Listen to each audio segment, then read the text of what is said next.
gracias por asistir. Bienvenido a la ABC de lo contrario de trabajo. Desde ya le pedimos, por favor, que al final responda a la encuesta. Le voy a mandar el link que ayuda mucho a mejorar todas estas presentaciones. Y recuerden también que estamos en redes sociales, en todas esas. Si nos buscan en cada canal con los nombres que ahí aparecen, nos van a poder encontrar. Todas las interacciones son cosas en las que le hacemos, que siempre estamos, lo tenemos presente y nos sirven de mucho. Entonces, empecemos desde ya, inmediato, ABC de contrato de trabajo. Esta es la definición del contrato de trabajo que aparece en el Código Laboral, artículo 7, la pueden leer. Lo que tienen que retener es que es una definición amplia. Lo que quiere el legislador laboral es que la máxima cantidad de gente entre en esta definición y, por supuesto, en la hipótesis del contrato de trabajo indefinido. ¿Qué es lo que hay que retener de esta definición? Es que el contrato de trabajo es consensual, es decir, basta con el acuerdo de dos partes, con el encuentro de voluntades para que se pueda probar la existencia del contrato de trabajo. Es decir, que su escrituración no es un requisito de validez del contrato, sino que es una obligación del empleador. Lo esencial aquí son los servicios personales remunerados. Hay alguien que desarrolla su trabajo y se le paga por eso, y en una relación de dependencia y subordinación. Básicamente está uno a las órdenes del otro. Y ese otro paga, y es básicamente la única fuente de ingreso de aquel que trabaja.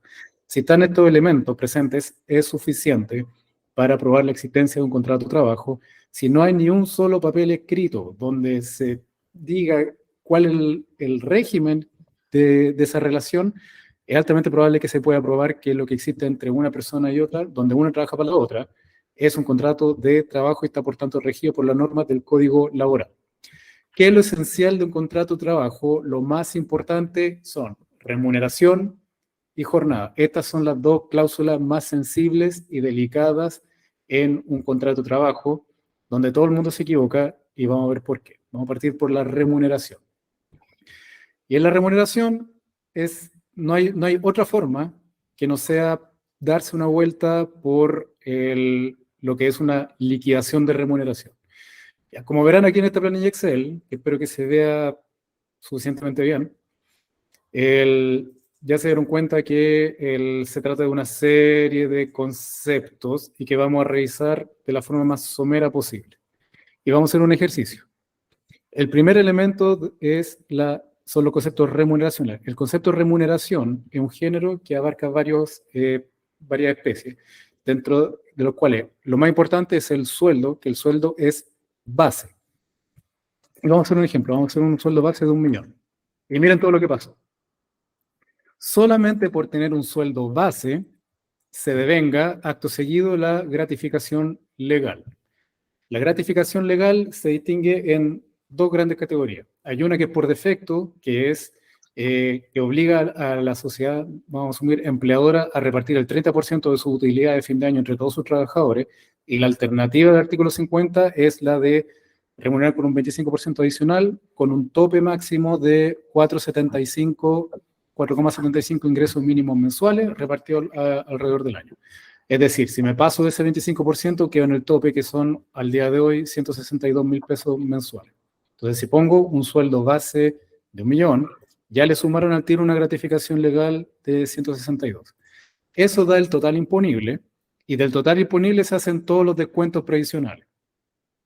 0,6 de cesantía, 10 de AFP, más la comisión, 7 de salud. Entonces, a este monto, que es el imponible, le saco el total de descuentos, perdón, los descuentos, digamos, la cotización previsional que corresponde descontar al trabajador, y a esto se tiene que sumar los pagos de los seguros, que también son cotizaciones sociales, que son de cargo del empleador. ¿Qué significa esto? ¿Por qué, digamos, siempre empleador y trabajador entienden cosas tan diferentes? Para que le lleguen 250 lucas al trabajador que están aquí, en su bolsillo, el empleado tuvo que pasar por todo este camino en los fondos. Entonces, lo que ve en su contrato el trabajador es que hay 1 millón de sueldo base. Además, a esto se suma la gratificación legal, pero existen todos estos descuentos previsionales y le llegan 950. El asunto para el empleador es que para que al trabajador le lleguen 950 tuvo que desembolsar 1.200.000. Y esto es lo que mira el empleador. Entonces el empleador mira, este contrato me cuesta 1.200.000 y el empleador ve que le llegan 950. Después, entonces, hay que ver qué más es de remuneración. Y la típica pregunta que me hacen es, yo le quiero pasar un bono a mi trabajador. Bueno, bono no existe en el contrato de trabajo, existe lo que se llaman gratificaciones convencionales. Y por lo general son remuneración. Como son remuneración, entonces están sujetos a los descuentos provisionales. Vamos a hacer un ejercicio. Vamos a sumar, a pensar que por llegar a determinada meta, ganó 100.000 pesos más el trabajador y pasa esto.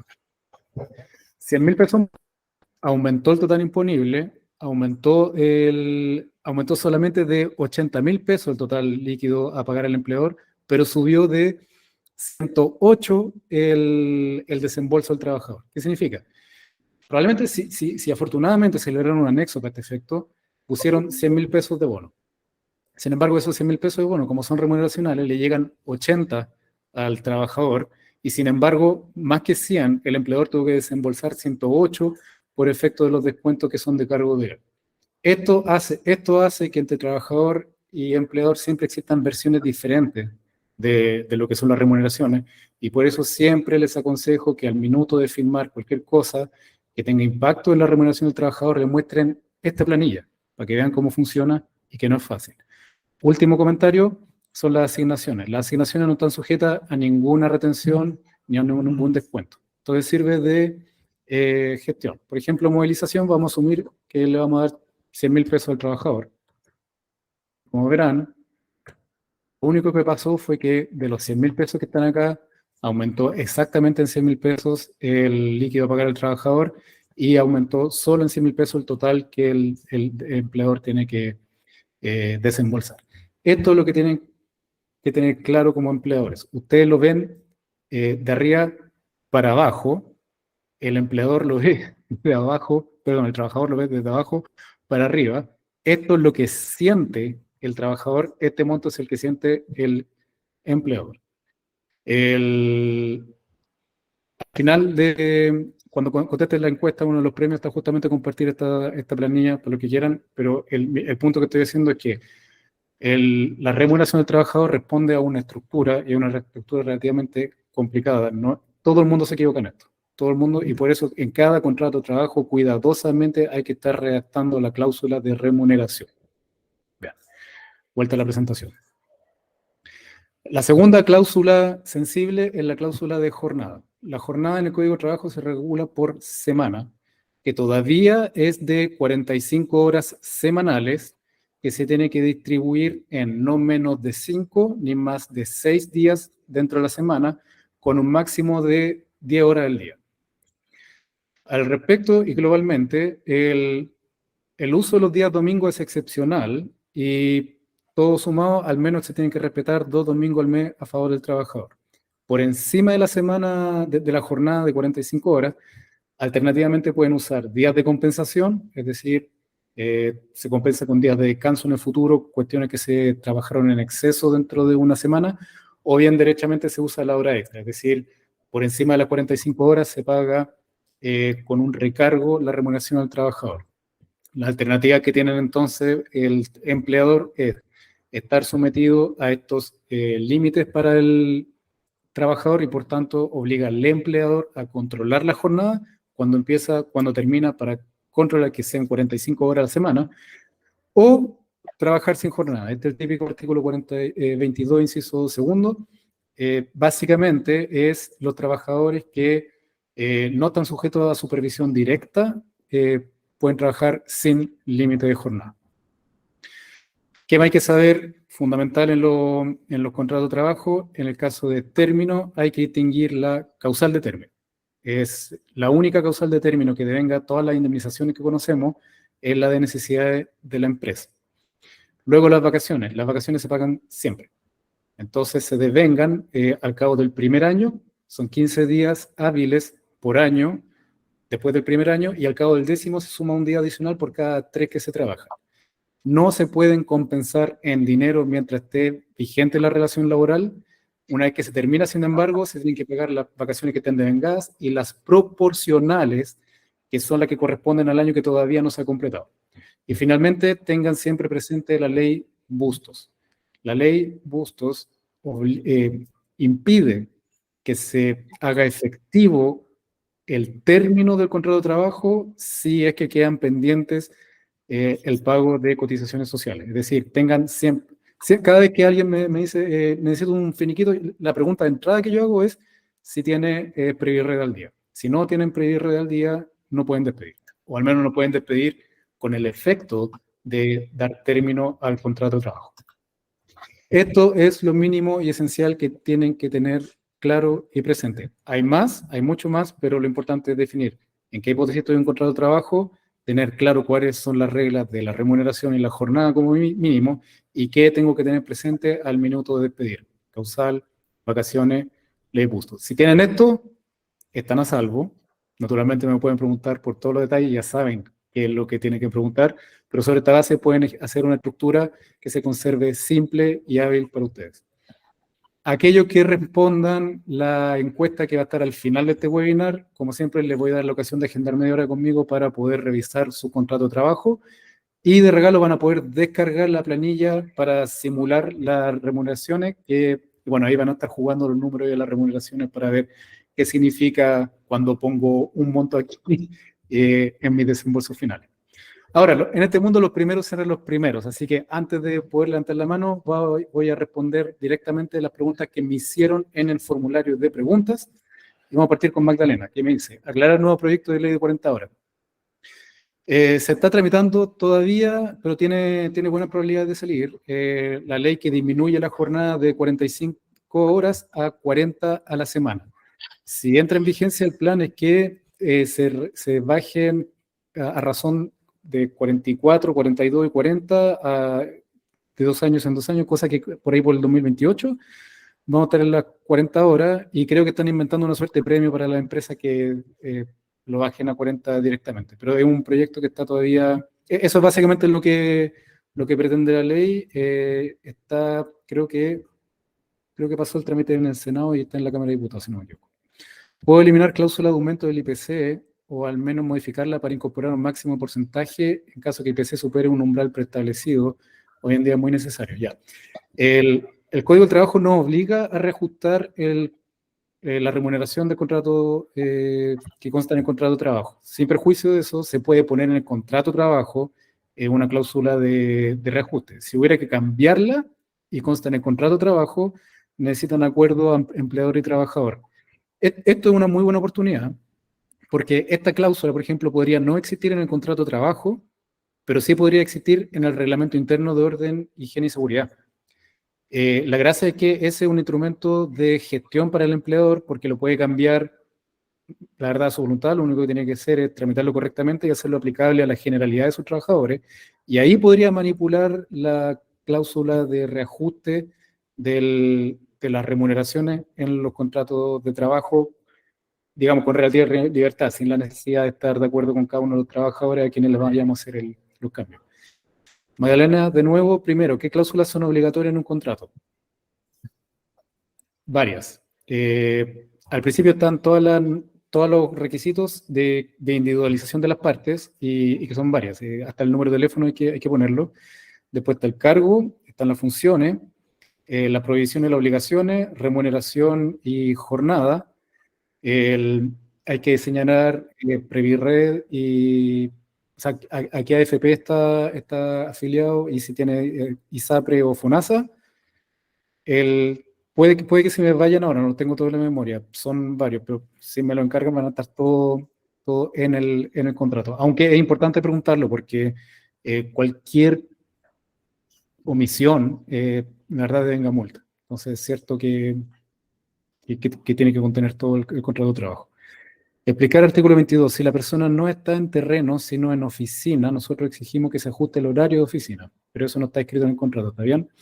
El artículo 22 en principio significa que el trabajador no está sujeto a jornada. Ahora, si tiene que ir a la oficina, bueno, tiene que ir a la oficina cuando está abierta. ¿Se le puede exigir al trabajador? No. Ahora, eso no quiere decir que el trabajador vaya a dejar la pega botada. No puede dejar de trabajar, más allá de que no tenga que cumplir específicamente una jornada. En este caso, así le pueden decir al trabajador, ¿sabes que te necesito en la oficina para hacer el trabajo? Y después, por organización del trabajo, artículo 22, no tiene que coordinarse. Luego, si el trabajo no es posible, ahí la alternativa es distinta, no es un asunto de jornada, es un asunto de si el trabajador hábil para el trabajo o no. Digamos, en último recurso, lo que le queda al empleador ahí es despedir. Max pregunta, gratificaciones, vacaciones. Ya, esto no es una pregunta. Gratificaciones existen la legal, la convencional y la voluntaria. La legal le impone el código, la convencional son las que acuerdan las partes, es lo que denominamos bono en el ejercicio que acabo de hacer. Las voluntarias úsenlas poco, que es cuando el empleador se mete la mano en el bolsillo y le paga a los trabajadores. También es remuneracional. Hace poco se modificó para que dejara de ser gasto rechazado, pero úsenlo marginalmente. Vacaciones, bueno, 15 días hábiles al cabo del primer año de, de servicio, y después de eso después del 10.º año se suma un día hábil adicional cada 3 años, y se pagan siempre en hipótesis de término de contrato. Si hay preguntas me las tienen que formular como tal. Y Patricia pregunta, contrato para extranjeros. Ya, para el extranjero son las mismas reglas que para todo el mundo, solo que tiene algunas particularidades. Tiene que, a ver, básicamente se trata es la mejor vía para el extranjero para conseguir su visa. O sea, la visa sujeta a contrato de trabajo es la que más limpia el camino hacia conseguir la residencia. Y eso es importante porque tener residencia es requisito para que se pueda trabajar. Entonces, ¿qué pasa en la práctica? Es que el trabajador empieza con este contrato y mientras tramita su residencia, se suspende algún efecto, como por ejemplo el pago de la AFP. Entonces se espera los meses que se necesitan hasta que quede hábil, y el problema es que una que quede hábil hay que regularizar hacia atrás todo lo que esté pendiente, y generalmente, bueno, como es con atraso, es con multa. Y después tiene un articulado especial que tiene que contener, si que quieren hacerlo valer en extranjería, donde bueno, cláusula de viaje, cláusula de renta, cláusula de AFP, que es para hacer válido el contrato, y lo van a tener que utilizar en notaría. Esas son las particularidades, y para todos los demás efectos, extranjeros y nacionales, se aplica siempre el Código del Trabajo íntegramente. Bien, los primeros fueron los primeros, recibieron su respuesta antes que los demás. Ahora es su turno de levantar la mano y yo estoy obligado a responder hasta el final de la hora. Muchas gracias. Hola, Paul. Hola, ¿qué tal? ¿Cómo está, Carlos? ¿Qué tal? Bien, gracias. Oye, el tema del IPC, si la empresa te lo ha dado todos los años, ¿ya es como un beneficio adquirido? ¿Es obligatorio si es así? Aunque no Sí, esté en el esa es la teoría. contrato. La teoría de los derechos adquiridos. Por lo general, lo que ya tiene un trabajador que se ha repetido en el tiempo puede alegar que es un derecho que le corresponde. Eso, si te fijas, rima bastante bien con esto de que la escrituración del contrato de trabajo no es requisito de validez para determinar el contenido del contrato. Si aparece sistemáticamente en sus liquidaciones de remuneración, por ejemplo, que se va reajustando, perdón, la remuneración, va a tener con qué alegar en la DT y en tribunales el trabajador que tiene un derecho adquirido a que se le reajuste con determinada periodicidad su remuneración. Ok, gracias. De hecho, ese es buen argumento como para insistir en poner ese tipo de mecanismo en el reglamento interno. El reglamento interno es un instrumento del empleador para hacer reglas comunes y parejas para todos. Es súper importante. En este caso, si sean justamente cambiar la forma de reajustar, o si se reajusta o no, se puede hacer un cambio de política en el reglamento. Después, digamos, los derechos que se van adquiriendo en el tiempo también pueden modificarse en el tiempo. Y si tienen prácticas de largo plazo, una linda forma de demostrar que eso es efectivo en la empresa es con este instrumento que es el reglamento interno, que se mira siempre así como marginal, pero es súper importante. Mm. Ok. Entonces voy a abrir la fila, el turno de Milenko. Sí. Gracias, Juan. Oye, en el caso de una reducción de la jornada al 50%, pongamos que estamos 40 horas, a 20 horas, la liquidación que tú mostraste, el ejemplo, ¿es exactamente lo mismo? ¿Se reduce todo un 50% o por el hecho, por decir algo, al tener media jornada y va de 9 a 1 o qué sé yo, el concepto de almuerzo, esas cosas, también se ve impactado? Y por otro lado, en esta idea de una media jornada, los días que son telemáticos, porque hoy día se está trabajando en forma mixta en general, los días que son telemáticos, ¿qué pasa con la colación, la locomoción, esas cosas? ¿Hay algún impacto ahí? Sí. En primer lugar, el ingreso mínimo mensual está justamente concebido y aparejado con lo que es la jornada de trabajo completa. Es decir, si la ley dice que la jornada de trabajo completa son 45 horas, entonces son 45 horas. Si la ley lo baja a 40, entonces va a ser el mismo ingreso mínimo mensual, pero por 40. Ahora, ¿se puede pagar menos que el ingreso mínimo mensual? Le puedo dar dos hipótesis. Una es justamente la jornada parcial. Como con el ingreso mínimo mensual está sujeto a la jornada completa, bueno, si trabaja la mitad de la jornada, por ejemplo, si fueran, no, vamos a poner otro, si se trabajara 30 horas, que hoy día sería un tercio menos, entonces sí puede bajar en un tercio desde las 410 que creo que son, al tercio de 400, a los 2 tercios de 410 porque va en proporción a la jornada. Ahora, en cuanto a las asignaciones, ahí yo les sugiero una práctica un poco más sana. Las asignaciones hay una forma mañosa en la que se usa y es que cambia más o menos todos los meses. Y eso se usa por lo general para ajustarse a lo que las partes entienden que debería remunerar el trabajo mensualmente. Es una buena forma de pelearse y en caso que tenga una empresa más o menos grande y se hagan revisar, es una forma también de caer en gastos rechazados por el Servicio de Impuesto Interno, y si fuera muy exagerado esos montos, la Dirección del Trabajo también puede decir que están maquillando algo que debería ser remuneración. La mejor forma de que no les vayan a impugnar el monto de las asignaciones es meterlo en el contrato de trabajo. Usen fijo las asignaciones de movilización y colación, porque efectivamente la gente necesita comer y transportarse. Y si no quieren tener ningún problema con el concepto de ese monto y poder oponérselo a la Dirección del Trabajo, al Servicio de Impuesto Interno, al trabajador y a todo el mundo, métanlo en un contrato de trabajo. No abusen de ese monto, pero pónganlo ahí.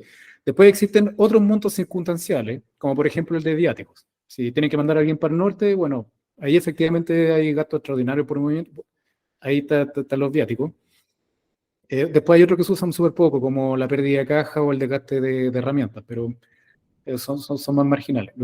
El mensaje es, traten de manipular poco ese concepto, traten de dejarlo lo más fijo posible, idealmente en el mismo contrato de trabajo, de tal forma que se repita sistemáticamente en el contrato de trabajo, y si fueran a cambiar de concepto, una vez me hicieron una pregunta bien interesante que tenía que ver con el teletrabajo. ¿Qué pasaba, por ejemplo, con la cuota de transporte, de movilización? Porque la gente ya no se tenía que mover. Sin embargo, el empleador sabía que el trabajador no quiere recibir menos plata que la que está acostumbrado a recibir. Entonces lo que hacían era convertir ese monto en el monto que se le paga al trabajador para compensar el gasto por estar trabajando en su casa, que ya lo aceptó la Dirección del Trabajo, como la cuenta de internet, la luz y tener que comprarse una silla y todas esas cosas. Entonces, si antes recibía 80 por movilización, ahora va a recibir 80 por el equivalente del gasto de herramientas, que la Dirección del Trabajo ya la aceptó como una asignación, y el servicio también, como una asignación válida. Entonces ahí sí, digamos, pueden conservar las buenas relaciones en la empresa, solamente cambiando el concepto de la asignación, pero reservando el monto ahí sin moverlo mucho.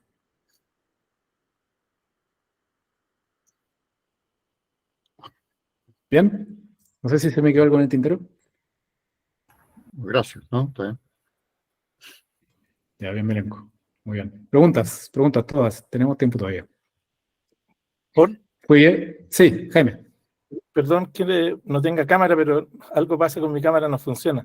Disculpa que no me veas la cara, pero la pregunta anterior me respondió parcialmente lo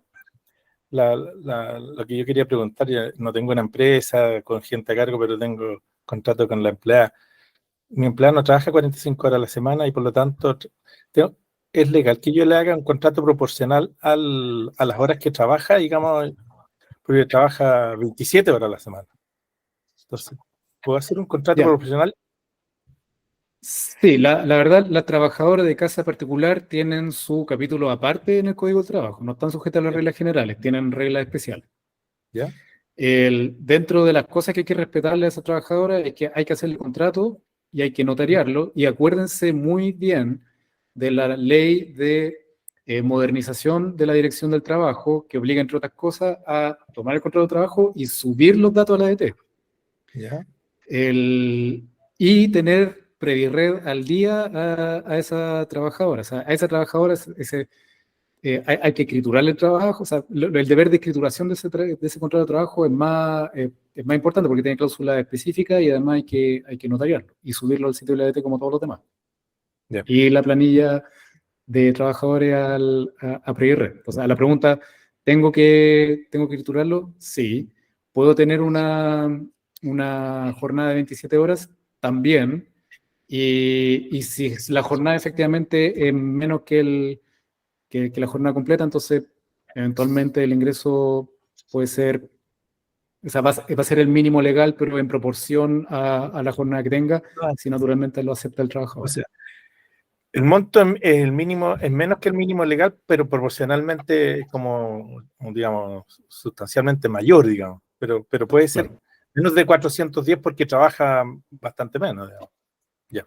Sí, por ejemplo, si la jornada ya va a ser la mitad que la completa y recibiera 3/4 de un ingreso mínimo mensual, entonces sí, está dentro de los márgenes. Ya. Muchas gracias. Gracias, Paul. Muy bien. Encárgueme el contrato si lo necesita, porque está atrasado con eso. O sea, eso contrato, pero no está escriturado ni está levantado a la Dirección del Trabajo, así que esas son las cosas que tengo que hacer. Y otra cosa, en un contrato, yo tengo una casa que hay un cuidador en el sur. ¿Ya? Que no tiene contrato. Pero eventualmente, y además tiene un salario que es como, uno paga como la custodia de la mafia, y o sea, el tipo vive en el pueblo y en realidad de cuidador no hace mucho, sino que no te roban porque esta casa la cuida tal persona.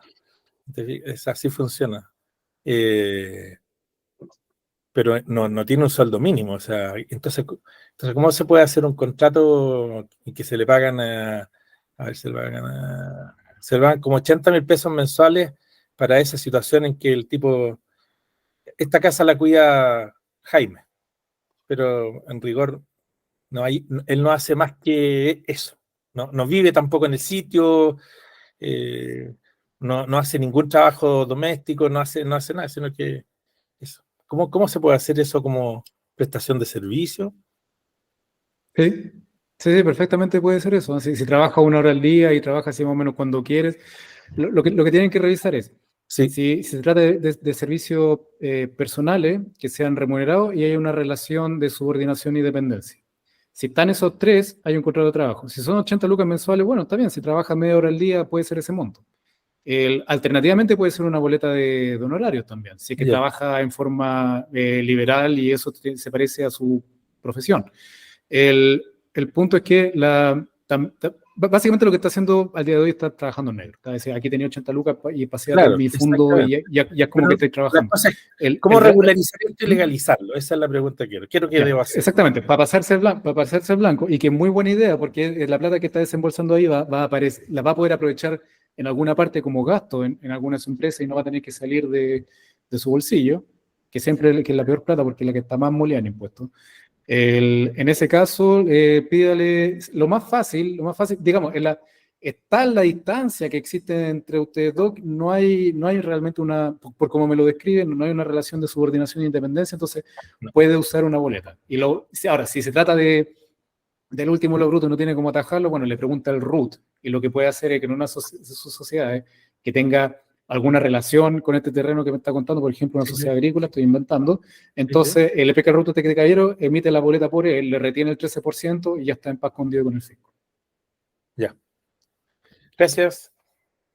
Muy bien. Siguiente, Monserrat. Hola, Paul, te quiero hacer 3 preguntas. La primera, Ya. con respecto a la gente que trabaja con boletas, si es que se repite el tema de las boletas, ¿cuándo es necesario pasar a hacer contrato? Esa es una pregunta.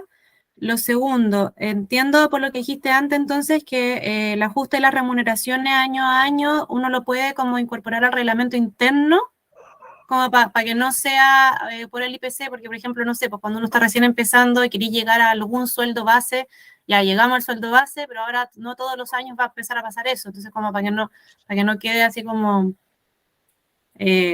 parte de lo que se usa, digamos. Esa es la segunda. Y en la tercera, que me gustaría que, no sé si podéis como hablar un poco del tema de los contratos de prestación de servicio. No sé si funcionan de la misma forma, ¿cómo se manejan? Ya. Voy a juntar la primera con la tercera y dejo la segunda para el final, porque las dos primeras son para los profesionales liberales y la última es de derecho laboral. Entonces, ¿cuántas boletas? El mito que existe detrás de esta cuestión es que son 3 boletas de honorario antes de tener que hacer un contrato de trabajo. Eso no tiene, eso es un invento. Que probablemente a alguien le haya servido para gestionar su asunto, pero que no tiene en ninguna parte en la ley ni reglamento dice que eso es así. Lo que importa son estos elementos que les digo, que es servicios personales remunerados en una relación de subordinación y dependencia.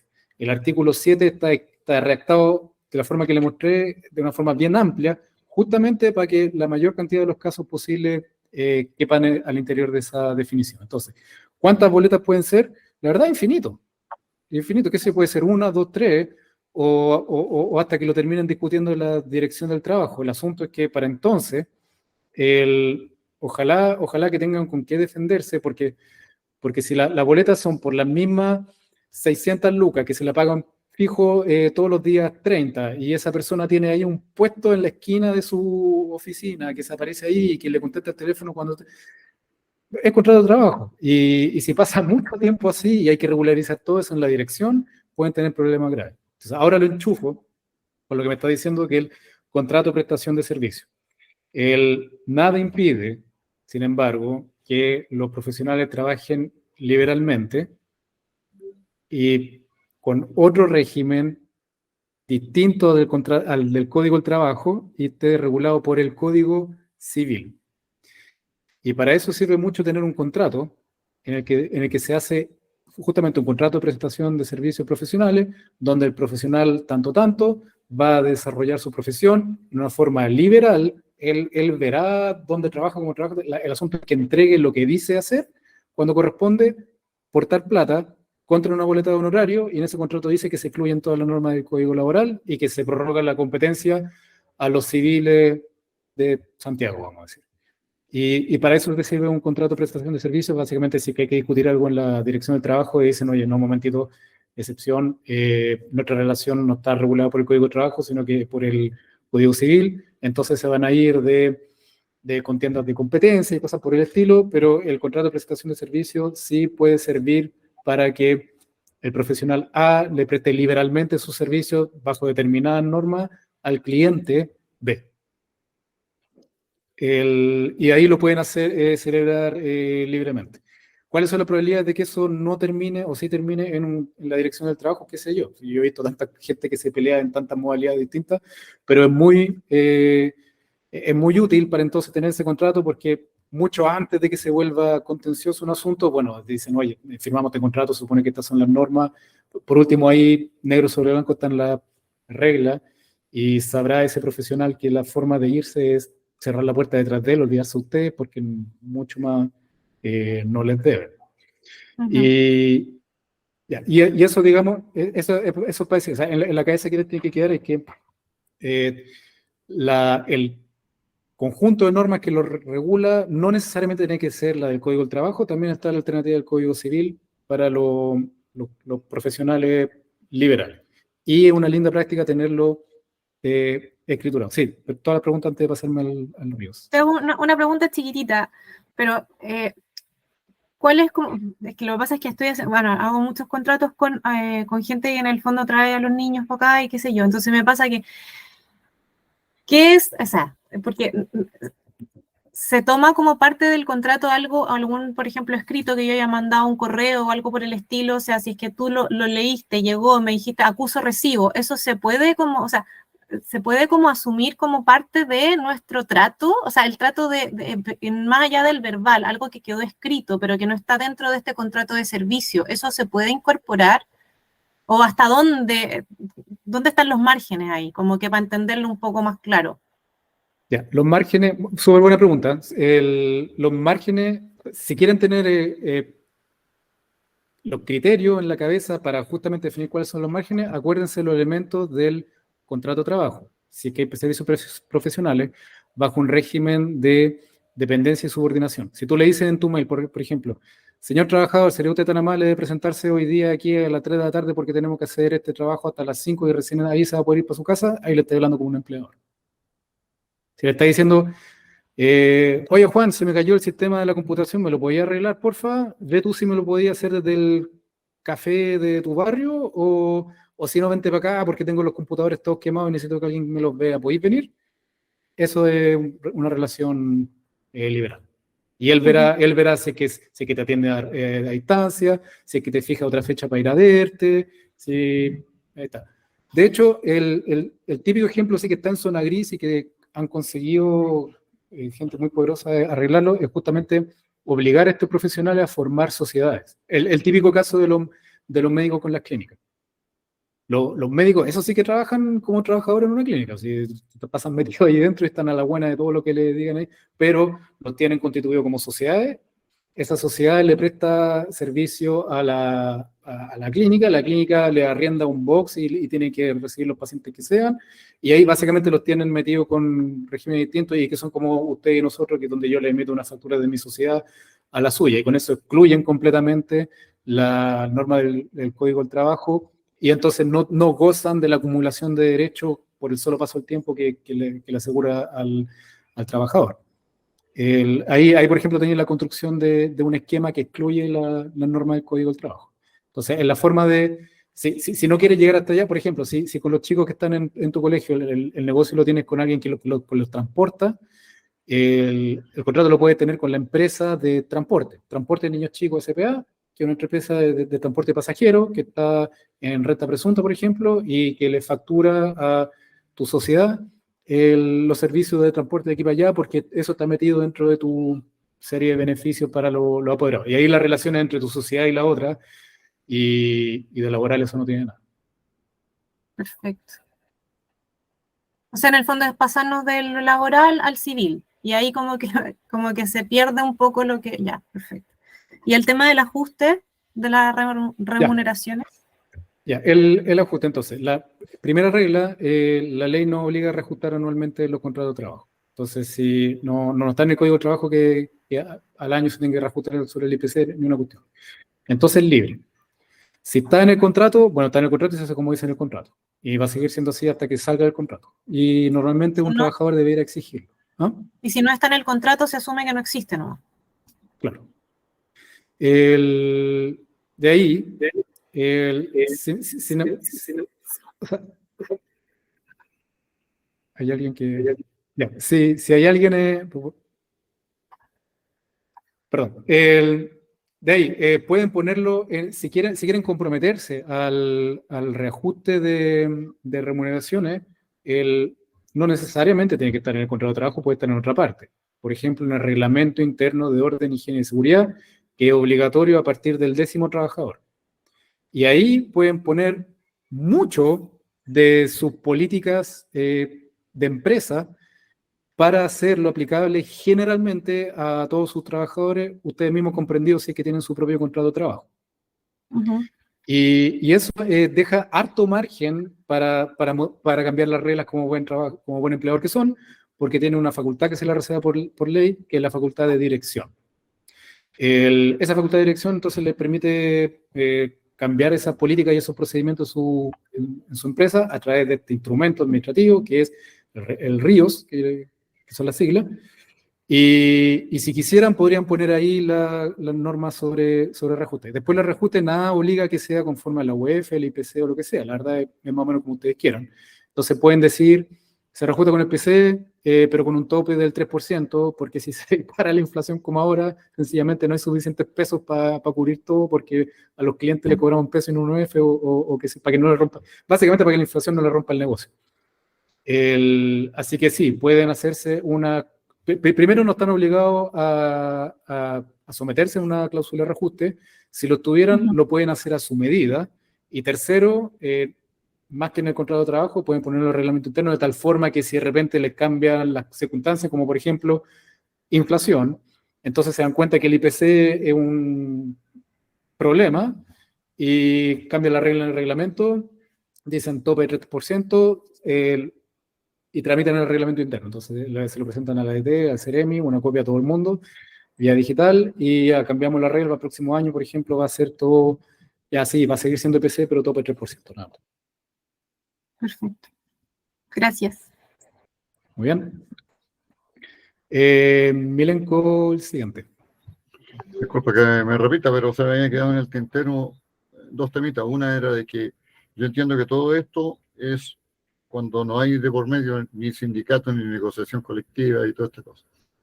Es como directo con cada trabajador. Y lo segundo es que hace poco estaba leyendo ahí de que se está tramitando y estaba por salir este tema de las salas cunas obligatorias para los niños y que no iba a haber límite hacia abajo. O sea, si había una persona con derecho a sala cuna, había que cubrírselo legalmente, porque actualmente había como un tope de 19 o algo así. A partir de la 20ª trabajadora, hoy día. Pero eso es lo que está hoy día, pero sí va a cambiar sin mínimo. ¿Ya? ¿No has escuchado algo de eso? Sí, he escuchado varias cosas. Ahora, en la oficina, la verdad, tratamos de no comentar mucho lo que sea proyecto de ley, porque es más largo. Sobre todo en tributarios. O sea, imagínense todo el susto que podríamos haber metido con lo que no resultó ser. Francamente, en lo que refiere a la norma de sala cuna, lo único que conozco es la norma actual. Lo que hayan tratado de cambiar, no sé. Francamente, ni siquiera no sé si ni siquiera sé si el trámite de Gileo. Lo que sí sé es el trámite de la jornada. O sea, parece que hay buenas probabilidades de que nos pasemos de 45 a 40, que yo todavía no lo informo, básicamente porque todavía no es ley. No, de acuerdo. Ok, gracias. Pero ojo Si que tienen eso va a ser información- gradual, ¿Sí? Todo el tema de las 40 horas Sí, va a ser sí, gradual. pero Carlos, levanta tu mano, por favor, que está Magdalena antes que tú. Sí, era para comentar eso, ¿no? Ahí está. Dale, Magdalena. Solo me quedó una duda, pero no sé si es duda porque creo que lo dijiste, pero prefiero preguntar.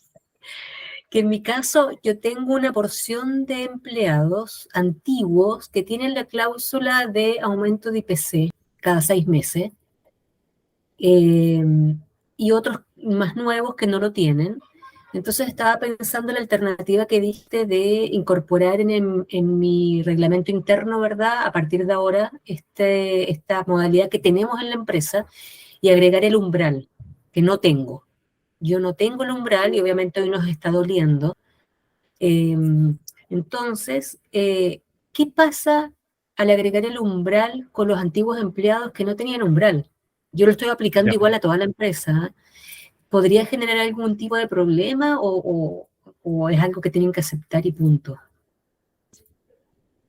Ya, bien, aquí hay que ser bien riguroso. Primero, la respuesta rápida es sí, puede uno usar el reglamento interno para este efecto. Ahora, vamos a ir despacio. Hay que tramitarlo bien ese reglamento. Si uno lo tramita así nomás, son las normas del trabajo, del contrato de trabajo que se imponen por sobre el reglamento. Entonces, expresamente hay que poner que las normas del reglamento prevalecen por sobre el contrato de trabajo. Segundo, la entrega de ese reglamento interno en alguna parte tiene que ser objeto de un anexo y ser aceptado por el trabajador. Ah, ok. O sea, digamos, lo que quiero decir con eso es, de todas formas va a tener que pasar en alguna parte por el acuerdo del trabajador. Ahora, si tienes, ojo, hay una forma de empujar esto y es a partir del 10º trabajador es obligación del empleador tener reglamento interno. El Yo lo reglamento tengo, interno de yo lo orden, tengo. higiene y seguridad. Ya. Sí, sí lo tengo. Entonces lo puedes pescar. Lo puedes pescar, hay que revisar si las normas están bien programadas, digamos, lo que importa es que el reglamento se prevalezca por sobre el contrato, y de ahí sí puede poner normas que modifiquen el contrato de trabajo. Ahora, va a tener que tramitarlo y en minuto de entregarlo al trabajador, va a tener que entender y aceptar que esas normas se imponen, y por ejemplo, básicamente, para que no tenga sorpresa, le tiene que decir, oye, estoy modificando las normas sobre reajuste, y Claro. les dice, lo siento, no tengo cómo reajustártelo cada 6 meses por las razones que tenga, y en este reglamento vamos a aplicar normas que son iguales para todos, donde va a poner, qué sé yo, IPC con techo. Estoy Claro. inventando la regla, no hay Sí, nada sí, tipo, sí. pero va a tener, en alguna parte va a tener que pasar por ahí. Ahora, es más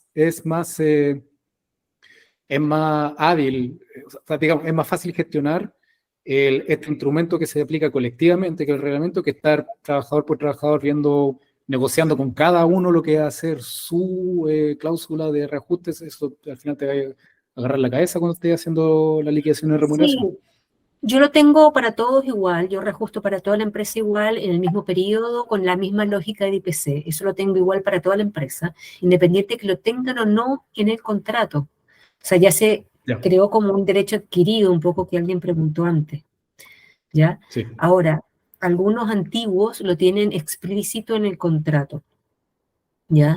Y entonces lo que sí me interesa es agregar el umbral, porque ya está un derecho adquirido que lo tenemos en la empresa.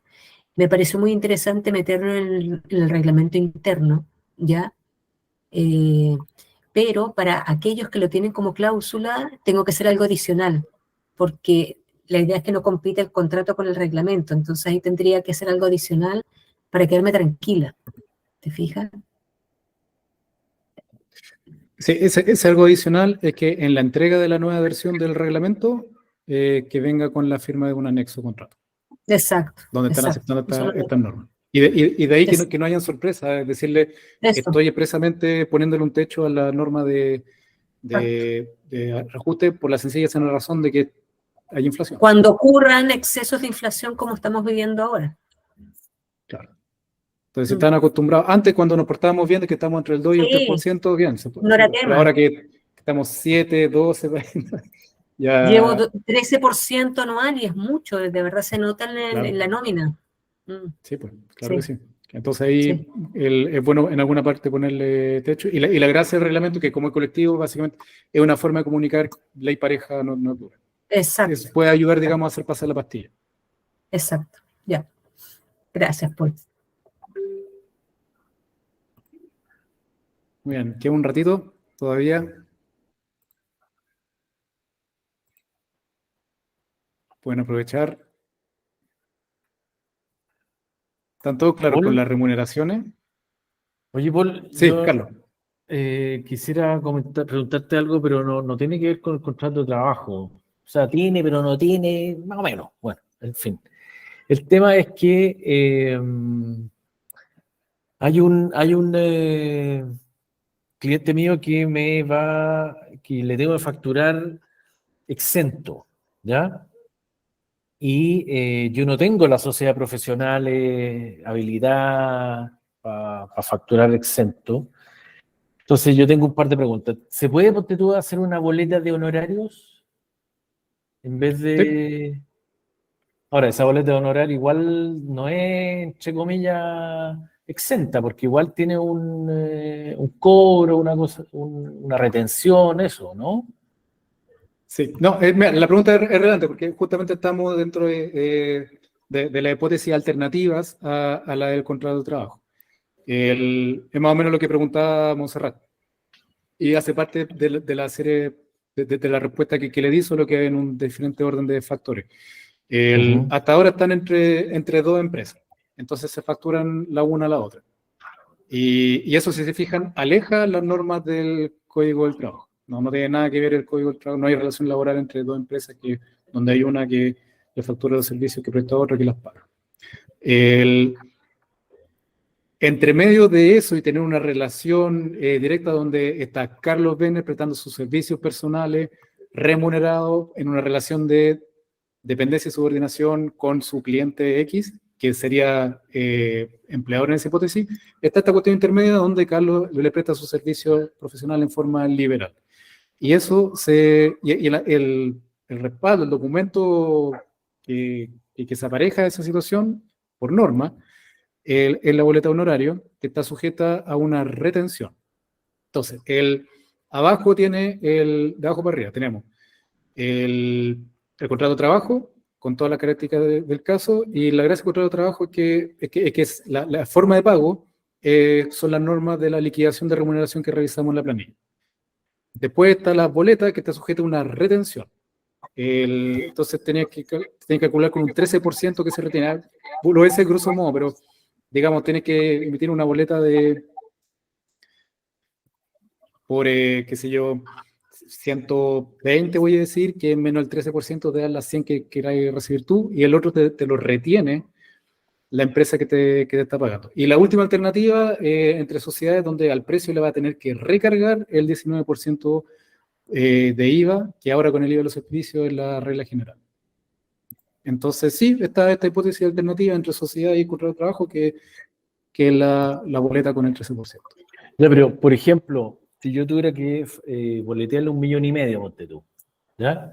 ¿Ya? 1,5 millones, él me va a retener, o sea, el monto de la boleta final tiene que ser 1,5 millones, con la retención incluida y todo eso, ¿no? Entonces, después de esa retención, yo después la puedo recuperar el siguiente año en la declaración de impuestos. Depende en el tramo y si tengo derecho y todo esa payasada, ¿no? Ya, aprovechando de hablar de las retenciones, en la liquidación, lo tengo que enchufar con el tema del webinar, ¿eh? En la liquidación de remuneración existe también una retención, que es la retención de segunda categoría. El trabajador que percibe la remuneración lo recibe en su regular complementario sin crédito, sin ni una cuestión. Entonces, si se pasa del umbral, en tramo, perdón, al afecto 4% a partir de las 700 y tantas lucas mensuales, entonces el empleador le tiene que hacer una retención, que se llama la retención de segunda categoría, que sirve para pagar el impuesto a la renta del trabajador en abril del año siguiente. En el caso del profesional liberal que boletea, ese 13%, que retiene quien paga, tiene también distintos fines. Básicamente, el primer 10% tiene esta misma finalidad, que es partir a la renta de segunda categoría de ese profesional. Exactamente lo mismo que la retención de segunda. El resto básicamente parte para Previred, que es su AFP y su salud. Y esa es la retención, la tiene que hacer el agente retenedor, que por lo general va a ser la sociedad que paga, donde en su formulario 29 va a tener que hacer toda una serie de retenciones, y ese monto que, bueno, no tengo por qué explicar los detalles, pero es gracias a ese retenedor que quien emitió la boleta tiene un poco de plata para su impuesto y otro poco para su previsión. Ok, gracias. Muy bien. Milenko. Disculpa, la última, es cortita. Cuando se contrata a un pensionado, jubilado, ¿es voluntario la ley social, el 10% de la AFP? ¿Se puede obviar esa? Sí, claro, porque generalmente un jubilado ya no cotiza, sino que ya no está metiendo plata en la AFP, sino que al revés. Y si lo contrata, entonces la liquidación de sueldo, esa parte se obvia, ¿no? Lo que le va a pasar al trabajador es que no le van a descontar esa parte, pero sigue siendo, si se fijan, es súper importante la estructura de remuneraciones, porque las cotizaciones principales, digamos, son descuentos que se hacen de la remuneración bruta del trabajador. Entonces, básicamente, le van a dejar de descontar eso y le va a llegar un poco más de plata líquida a él, porque va a sufrir menos descuento. Sin perjuicio de eso, las que son de cargo del empleador siguen ahí porque son básicamente seguros. Entonces, el de cesantía, el de accidente y de invalidez y sobrevivencia. Entonces, la que está abajo van a seguir tal cual. Jaime. Jaime, puedes activar tu micrófono si quieres. Pero el trabajador debe hacer una declaración que no quiere que le paguen porque él podría tener una segunda pensión. O sea que el trabajador debe hacer una declaración de que su empleador, que él no quiere que su empleador le imponga el 10% de la AFP. Eso tiene que quedar Sí, documentado. sí, la verdad sí, porque es verdad que si uno le quiere pagar al FP se puede hacer igual. No te van a decir que no. De hecho, si uno le paga en exceso a la FP, no te devuelven la plata porque lo toman como cotización voluntaria. El problema no es si le paga, el problema es si no le pagan la AFP. Porque el trabajador, claro, bueno, lo que está diciendo Milenko, que el trabajador está pensionado. Y por lo tanto no es obligatorio, pero en rigor, para que no sea obligatorio, el trabajador debe hacer una declaración que no quiere que le impongan el 10%. Se tiene que quedar escriturado eso, porque el trabajador en rigor podría tener una segunda pensión. Sí, eso tiene que ver con la forma en la que se tramita. La verdad, la respuesta rápida para mí es, en tal caso, lo ven con el área contable, que Jessica sabe mejor que yo cómo se hace, cómo se implementa eso bien y sin problemas. Pero sí, normalmente sí. La AFP es verdad que podría seguir percibiendo fondos, pero cuando ya alguien está jubilado puede dejar de cotizar y por fin recibir. Por lo demás, cotizar una vez que uno está jubilado no sirve para nada, porque ni siquiera alcanza renta. O sea, es meter 10 para recibir 10, no tiene sentido. Sí. Montserrat, quedan 2 minutos, dale. Pregunta cortita. Las asignaciones, la movilización y eso, si es que uno las quiera modificar, ¿se pueden modificar así como sí o qué hay que hacer para modificarlas? Sí, se pueden modificar. Yo soy de la idea de que las fijen en el contrato de trabajo, no las muevan mucho más. Si quieren usar cuestiones que van y vienen, fíjense en los demás conceptos, como por ejemplo los viáticos que sirven, el de gasto de herramientas y la perdicaja, o el reembolso de los gastos hechos por causa del trabajo. Digamos, hay otros conceptos de asignaciones que sirven. Si fuera movilización y colación, si no estuvieran en el contrato de trabajo, es verdad que pueden cambiar, pero impone otra cosa, que es básicamente informarle a quien hace las liquidaciones de remuneración cómo varió eso en el tiempo, y ojalá que nadie lo discuta en el camino. Y en definitiva, la contracara de si siguen mi consejo y lo ponen en el contrato de trabajo y quisieran hacerlo variar, ahí sí es verdad que van a necesitar el acuerdo del trabajador. Ya.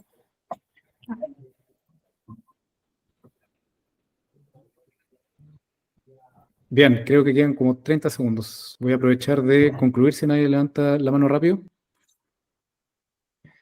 Bien.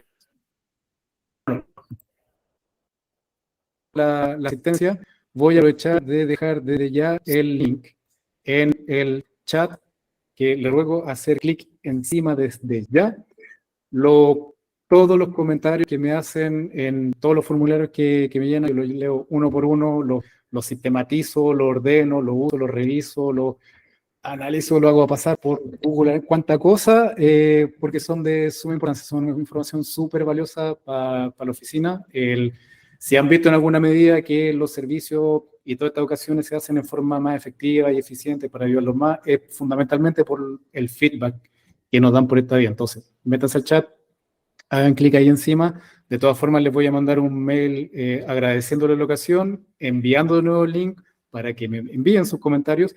Aquellos que respondan el formulario van a aparecer en una segunda, en una pantalla, digamos, en la segunda página del formulario, y van a tener 2 links, uno para agendar conmigo una reunión de media hora para revisar su contrato de trabajo como reunión complementaria, y un segundo link para bajar la planilla de la remuneración, ahí para que jueguen a meterle número y vean cómo funciona. Y les sugiero desde ya que cuando vayan a contratar a un nuevo trabajador o cambiar estas remuneraciones, se la muestren al trabajador para que vean de qué se trata, cómo funciona y cómo opera toda esta cuestión, van a quedar todos mareados, pero al menos van a quedar en la misma página. Y no van a haber sorpresas 30 días después cuando vean la liquidación de remuneración con todos los problemas que eso causa en el trabajo.